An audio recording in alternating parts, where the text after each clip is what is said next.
What's going on, guys? We are back with another episode of Hold My Mic. First off, I just want to say, hope everybody's holidays was good. Hope everybody had a really fantastic Thanksgiving. If you celebrate Thanksgiving, ate a lot of turkey, ate a lot of food in general. Whatever you guys decide to cook for celebration of Thanksgiving or your holidays in general. I know I ate too much. I've been busy for the last 2 days. From my last location. Moved back out of the house from house sitting. I'm back in my current and most comfortable spot. So we're going to continue the episodes. Today we're talking about the Pathfinder.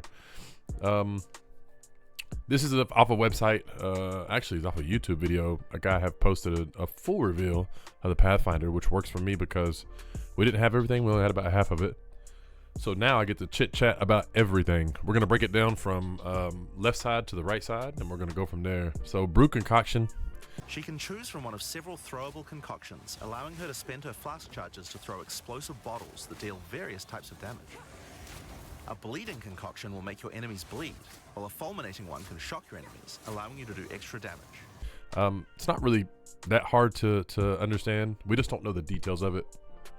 Brew concoction is the flask that you have, if it works the same as PoE 1, the flask that you have on your belt, aka in PoE 2, your health flask and your mana flask, which,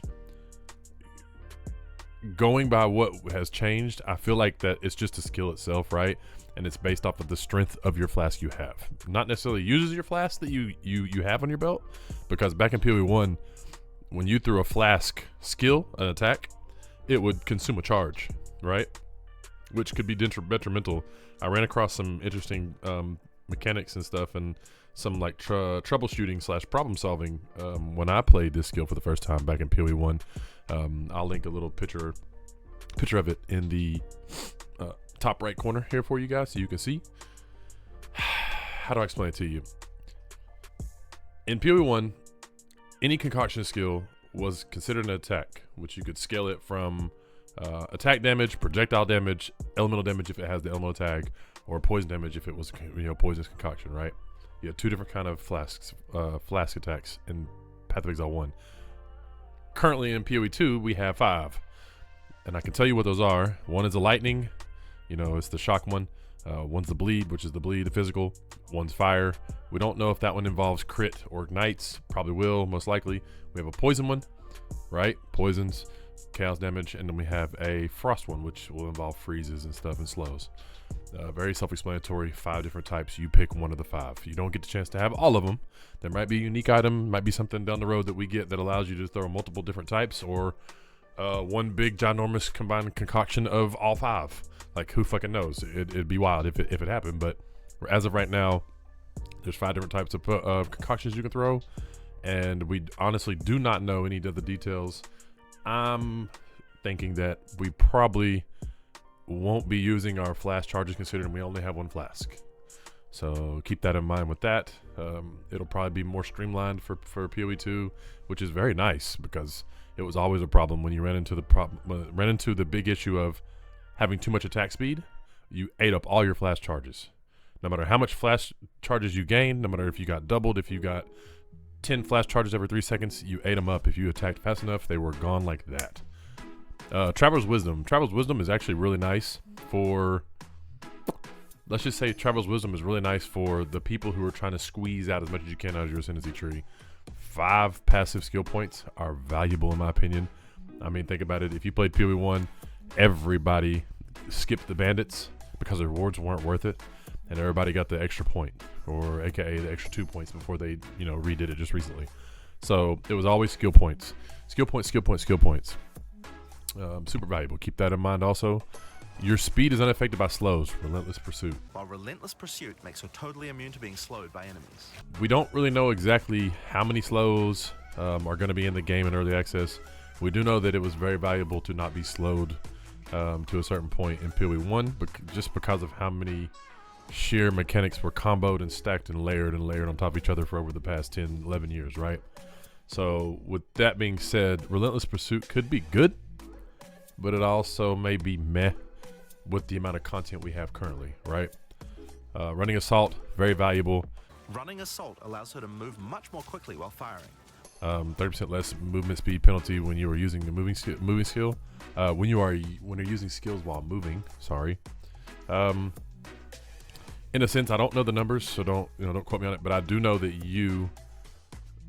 anytime your character, if you're using WASD, anytime your character is using a skill, you will slow down to a certain degree as you're doing the animation, and then you'll speed up. You'll continue your normal movement speed, right? This obviously allows you to cut a big chunk of it out to where it's not so noticeable. So in other words, you are more mobile, which is a very positive thing in Path of Exile for a game like this, because you're trying to avoid damage. And with also being a Pathfinder, you're not over in the armor side of the tree, you're not in the energy side of the tree, you're in evasion. Evasion is hit or miss. It's very RNG, very RNG play style. You're gambling on everything you do, and to help your evasion out, movement speed is king. Everybody knows this. The faster you move, the harder it is for enemies to hit you. Movement speed is a very good defensive mechanic in games like this. Keep that in mind also. All right, now we're going to move over to the right side of the tree. We're going to go from top to bottom. Overwhelming toxicity. While overwhelming toxicity doubles the number of stacks they can be infected by. Double the number of poisons you can inflict on enemies. 35% less poison duration. Very strong. The only problem with that is, there's the downside, 35% less poison duration. With that being said, you can possibly, the better route is to try to negate that 35% less poison duration, right? So it's going to cut your poison duration in a pretty hefty way. You're going to want to use different things that increase your duration, no matter how you find it on your gear, in jewelry, in jewels, unique items in particular. When I say gear, the biggest part you'll probably find it is in your passive tree. Try to cut that as much as you can, and that overwhelming toxicity is a very strong node. Before I leave that too, I think they said the number of poisons is 1 to 2. I think 2. There's so much information being thrown at us. It's on a daily. It's hard to keep up with everything, but I know that poisons are not going to work the same as they did in PoE 1. That's awesome. Enduring elixirs, life flask effects are not removed while unreserved life is filled. Life flask effects do not queue. So in other words, this is like the same principles as Overleech from Slayer. When you hit a flask and you top off, if your flask was to say your flask heals you for 2,000 life, right? If you have, let's just say you have to heal yourself to get to full, you have only 1,000 life to get to full, and your flask heals you for 2,000 life. That extra healing that goes behind the scenes, once your globe caps out, that extra healing continues to heal you, right?